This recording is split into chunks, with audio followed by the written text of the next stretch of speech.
Welcome to the Mike Knox-Comedy Podcast. I am your host.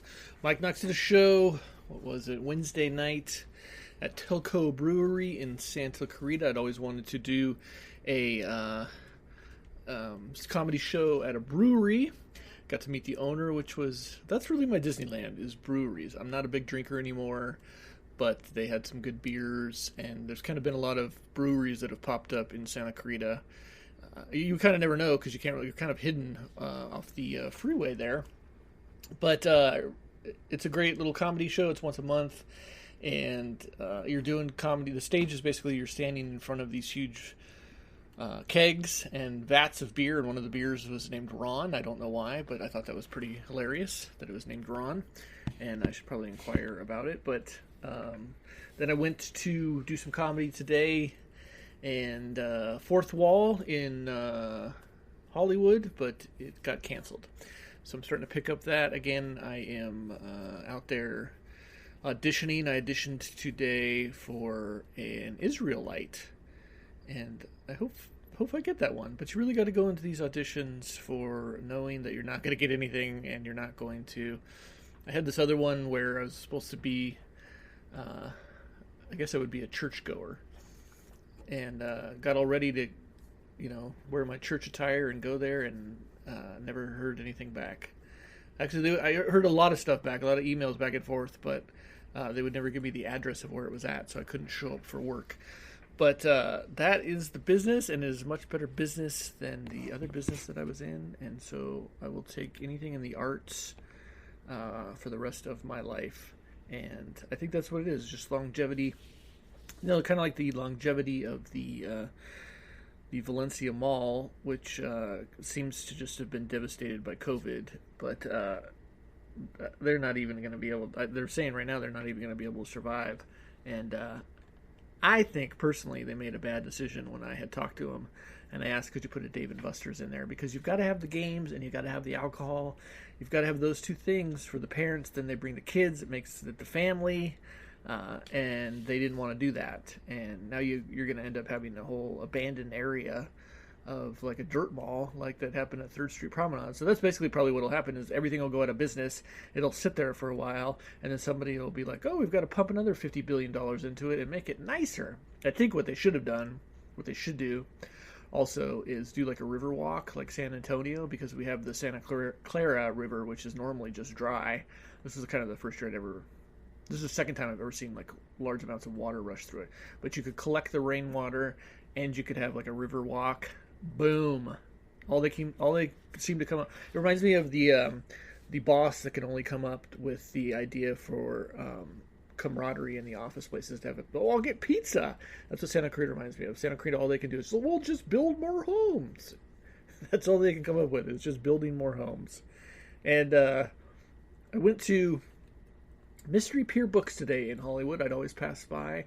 And also my anxiety, I never wanted to go inside because you have to walk down this. It's kind of like a little secret to get in there. It's on Sunset. You got to park off there's no parking.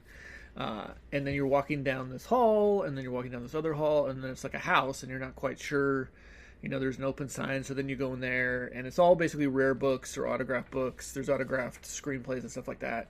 Just kind of high-end stuff. Basically a place for celebrities to go. I didn't realize that there's actually parking in the back, but it makes it for a nice little secret place.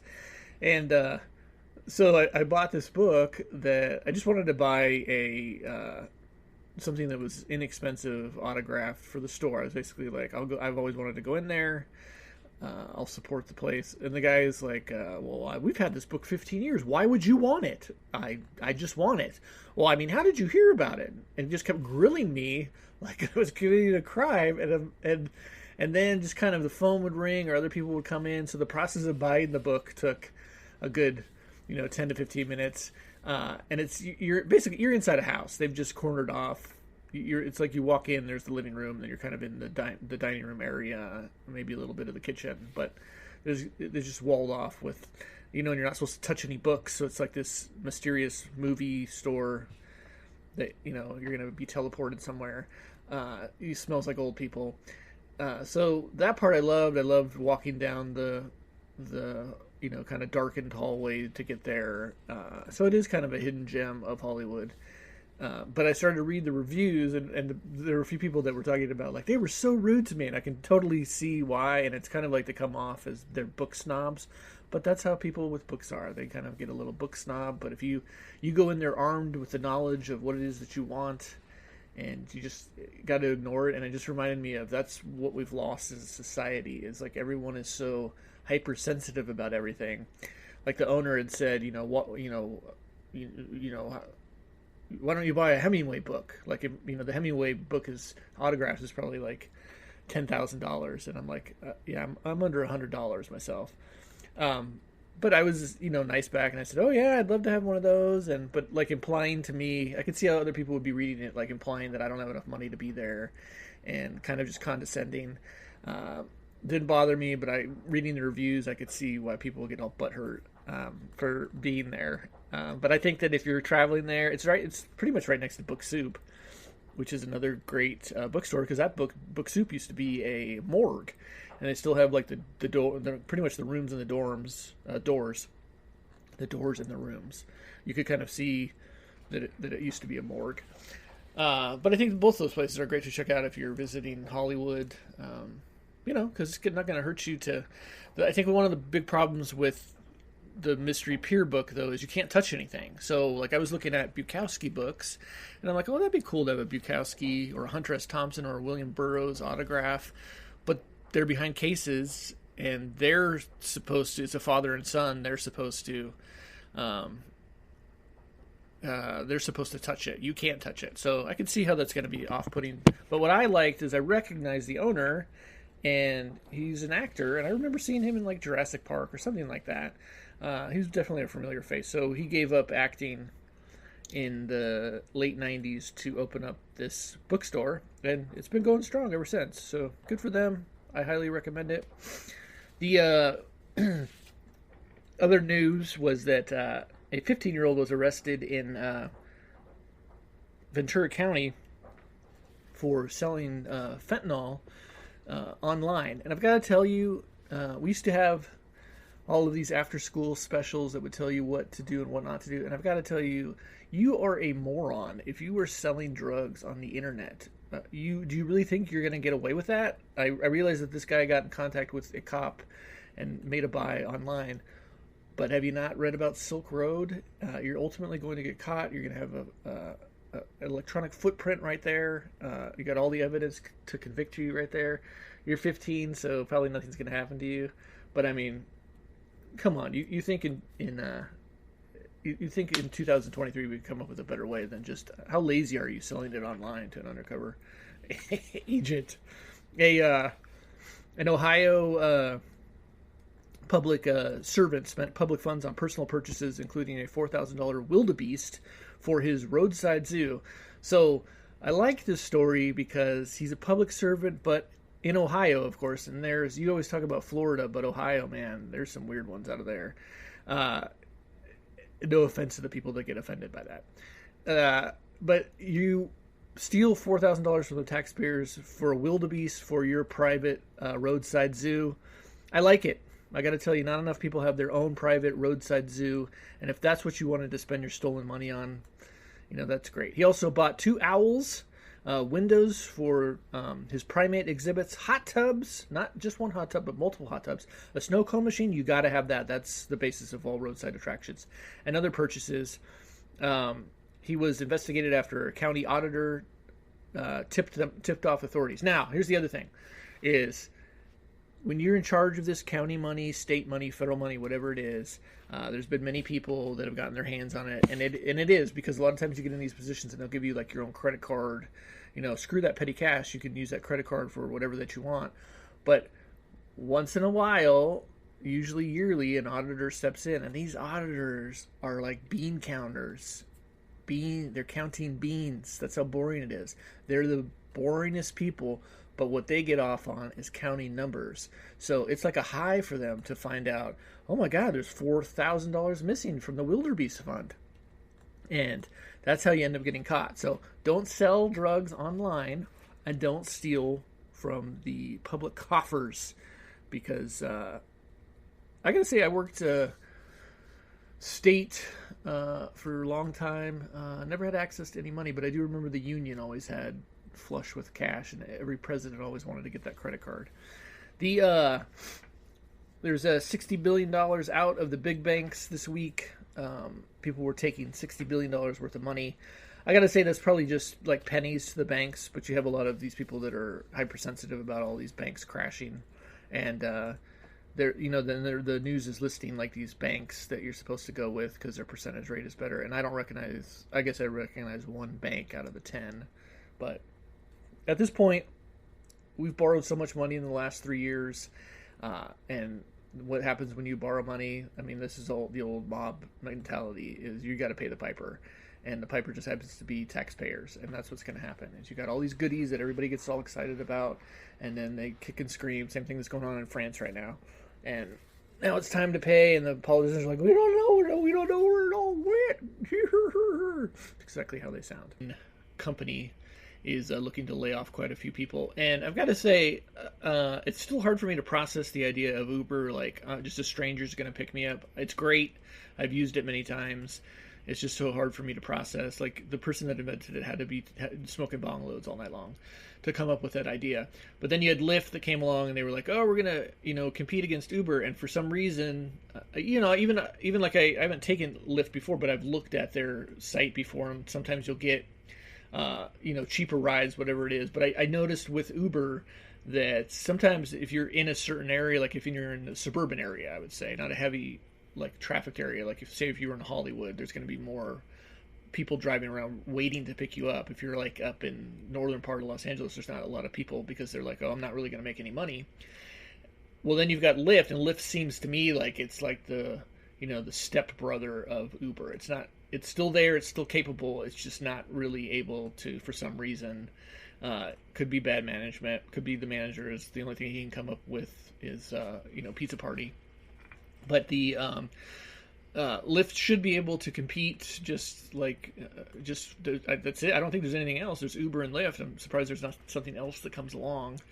But Uber looks like it's winning, and for some reason, I don't know, maybe it's, when I first saw Lyft, I was thinking the name, like, is this it's supposed to come, like, I don't know, pick up stuff. So it maybe Uber I didn't know either, but I really can't. It's one of those things with a business where it just was going to fail, and there's nothing you can do about it.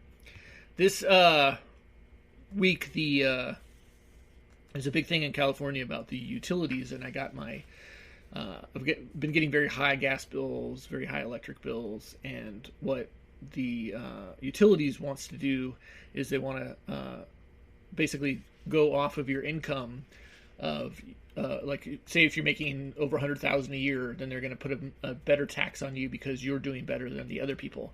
And again, this is to me taxation without representation, but you're again punishing people who are trying to do well. You're trying to crush the middle class because you live in Los Angeles and you're paying these outrageous amounts of money for everything, but then you want to put another, like, what they want to do is put another $40 tax on you if you have a higher credit score, if you're doing better financially. I got to tell you, I don't know anybody who's doing better financially. There's the 1% that are always going to outpace everybody, but I look around and I see everybody struggling. And I mean, I just went to lunch today, and it was $50 for two people for food that tasted like nothing. Everything's closing, everything's more expensive. So I don't really see, again, those politicians got to find money for something, and it's turned to the people that have had a house, and we're going to throw even more taxes on you. So congratulations, everybody that has a house. You get to pay more money. If you were looking to see a play, Nicholas Daly Clark is he's in a Jane Austen production at the Gary Marshall Theater, and that runs April 22nd to May 14th. I'm going to go. I'm going to support Nicholas Clark. I think he's a really good actor, and my kid's a Jane Austen fan. I'm kind of a Jane Austen fan. I wasn't before. I could never understand it, but I think it's going to be a good play, and I'm going to support the arts. In Wisconsin, deputies answered the call of a wild animal and found out that a person had a bobcat locked in their car or trapped in their car. And how does a bobcat get in a car? I'm just imagining that because I get bobcats around in my area, and everybody's always posting like, "There's a bobcat out there. Did anybody see the bobcat? There's a bobcat. Oh my gosh, there's a bobcat." See them all the time. I photograph them. They've been on my. I've had one on my front lawn. They look very, very different from your normal house cat, and they're cool. But it's also you've built your house in the wild, and you have to deal with it. I imagine this person probably left their door open, their car door, when they were putting groceries in the house, and the bobcat then jumped in there. And feel bad for the police that had to show up for that one because they couldn't get the bobcat out of the car.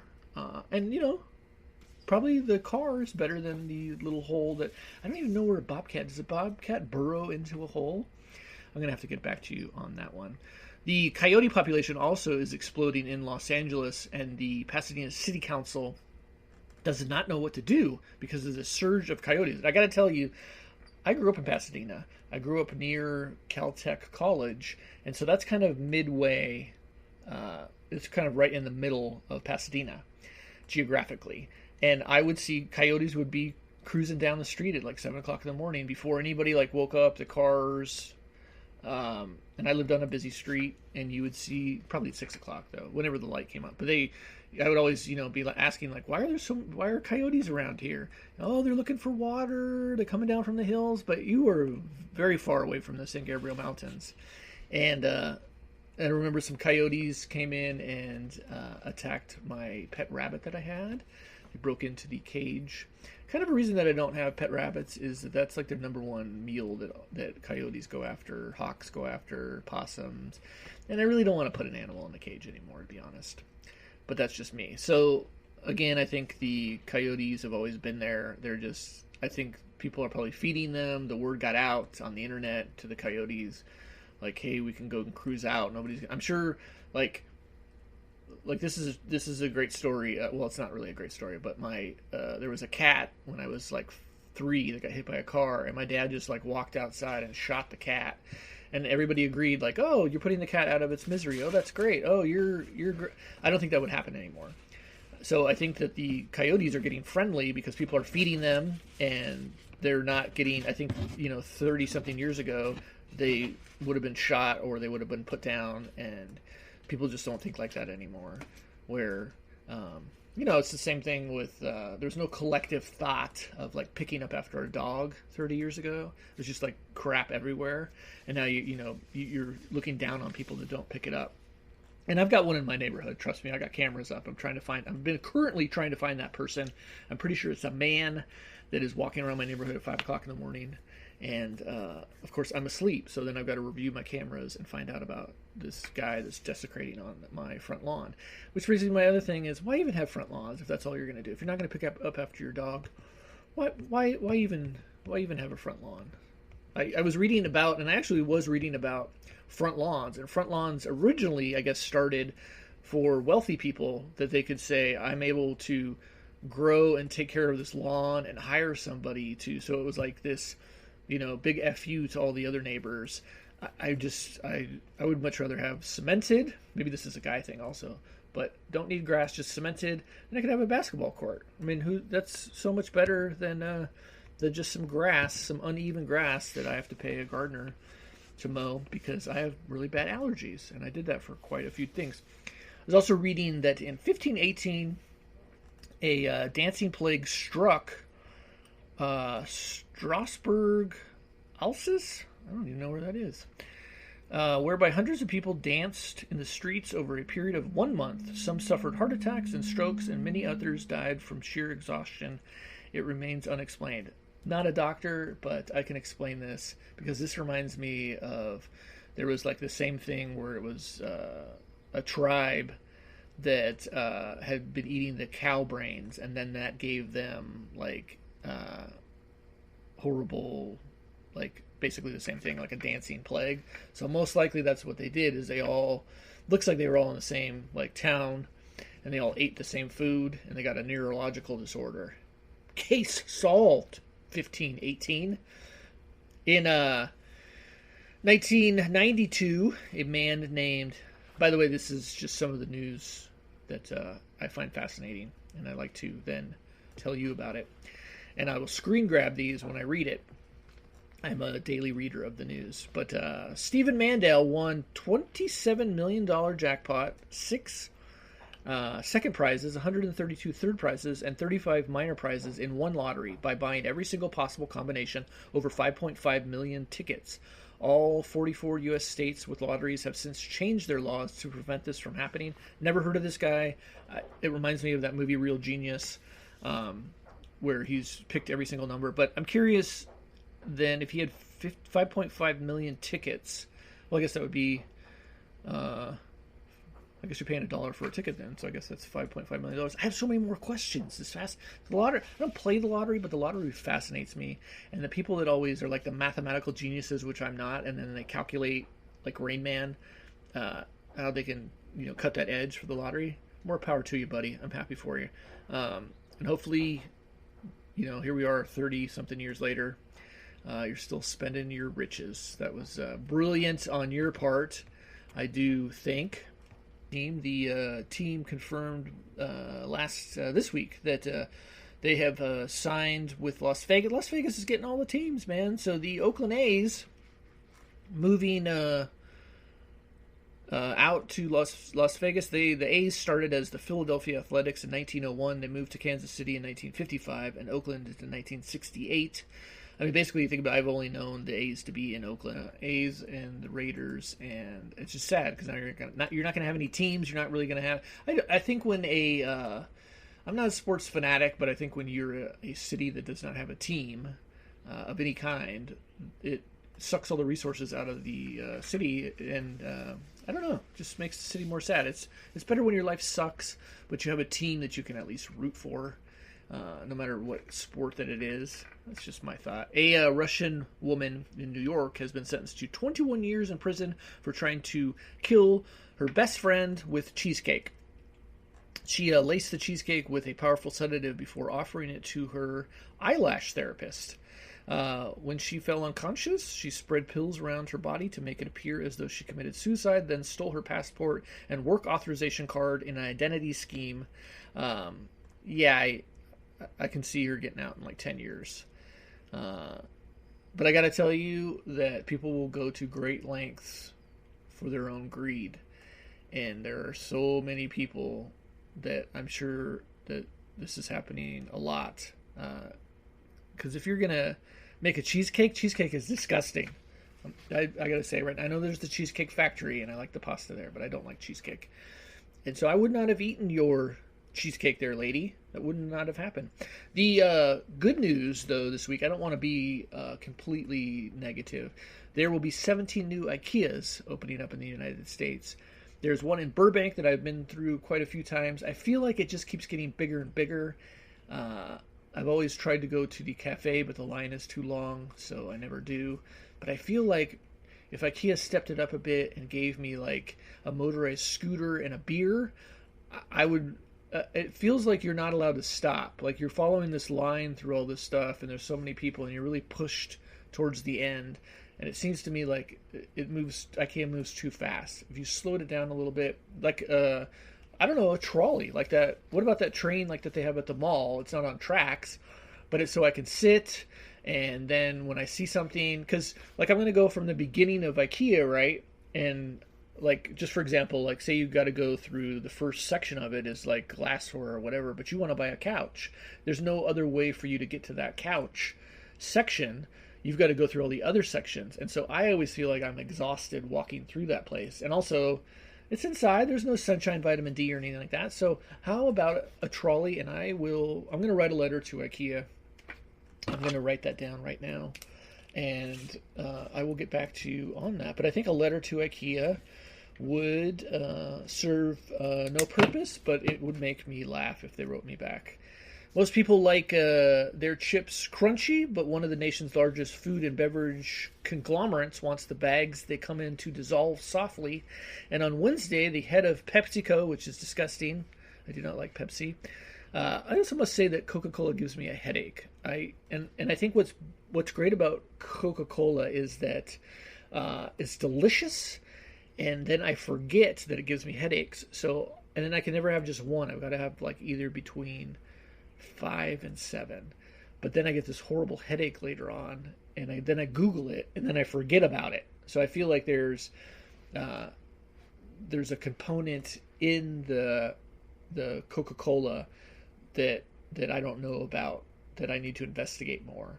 But when I don't drink it, I don't get a headache. But it's so delicious that I have to drink it. And Pepsi, I do not like at all. The only Pepsi product that I like is Mountain Dew. Mountain Dew is the nectar of the gods. I do love Mountain Dew, but try not to drink it all that much. But their goal is $21 billion of snacks and convenience food to be biodegradable or recyclable or reusable by 2030. So let's break this down. You've got 7 years to come up with a biodegradable bag.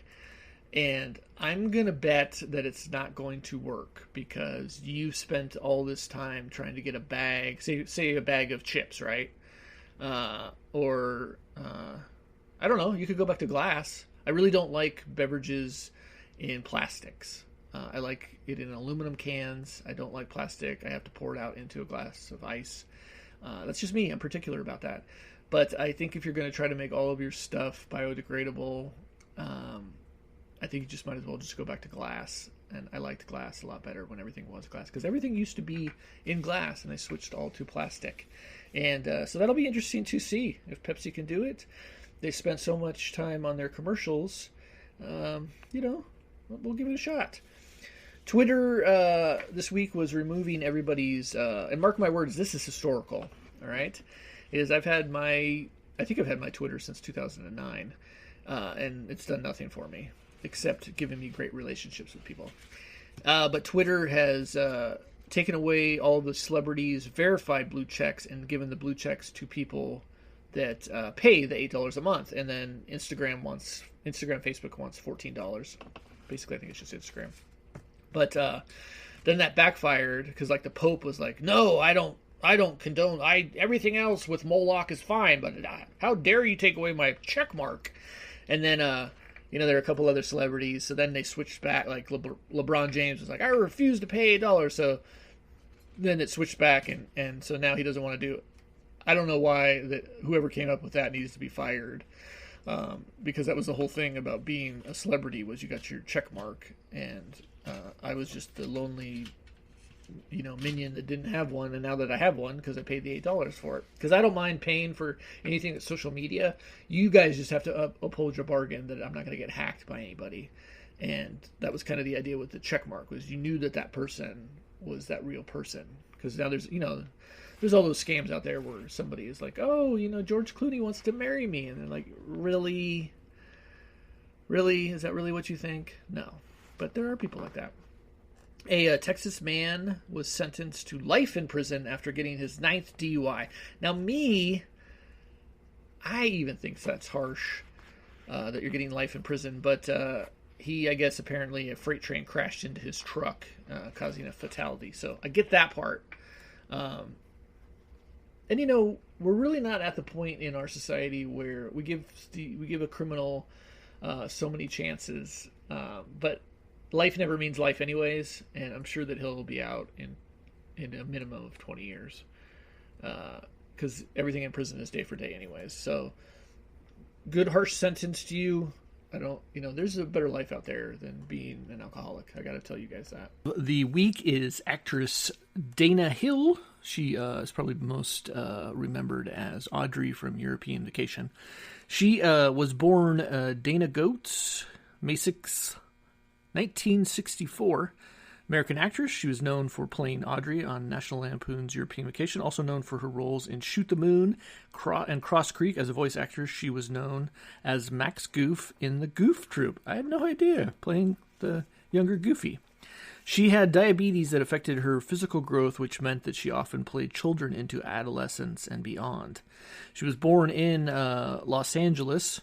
She was born to Ted, a director of commercials, and Sandy. A diagnosis of type 1 diabetes at an early age ended her athletic career. A 1982 People magazine reported that at the age of 10, she had placed third in the nationwide 880-yard run and fourth in the mile run. A few weeks later, she collapsed on the track, which resulted in her medical diagnosis. The diabetes affected her growth and caused long-term health complications. Despite her father's strong discouragement into acting, she took her mother's name to Hill and started to work in commercials. Her first job was a 1973 commercial for YMCA, spinning a basketball on her finger with Boston Celtics center Dave Cowens. To avoid nepotism, she used her mother's maiden name and devoted herself to acting. She appeared in guest roles of Family, The Two of Us. She played Gabby Gallagher while filming the series. A 17-year-old would sometimes be pulled over by the police while driving to the studio because she looks too young to be driving. I don't think the police would care about that now, but I do remember that was a big thing. Like, I pulled you over because you look too young. Her breakthrough role was in Fallen Angel, 1981, played the victim. That role earned her the Young Artist of the Year from 81 to 82. She was in The Two of Us. She was also in this movie. I remember she played a mentally challenged girl, and the family goes to pick her up, and I think her name's Geraldine, but her nickname's Jellybean.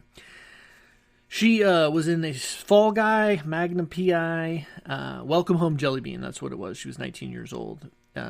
She's 19, and she played a 12-year-old disabled girl. Oh, I had no idea she was 19 at the time. She was a celebrity guest on the game show Hot Potato, Body Language, and To Tell the Truth. She slipped into a diabetic coma in 1996 and suffered a massive stroke the following month. Passed away July 15th, 1996. At the age of 32, she was cremated. Her ashes were given to her family. Very sad. I was not aware that she passed away for so young. That's kind of what it is in Hollywood. You see the Academy Awards every year, and they leave out like 50 people that had passed away. But that's why I wanted to talk about her. I thought she was a great actress. I always thought she played a great character of Audrey. And basically was a part of my childhood, you know. Like, subscribe, tell me who else you want me to see. I appreciate everybody listening to the Mike Knox podcast.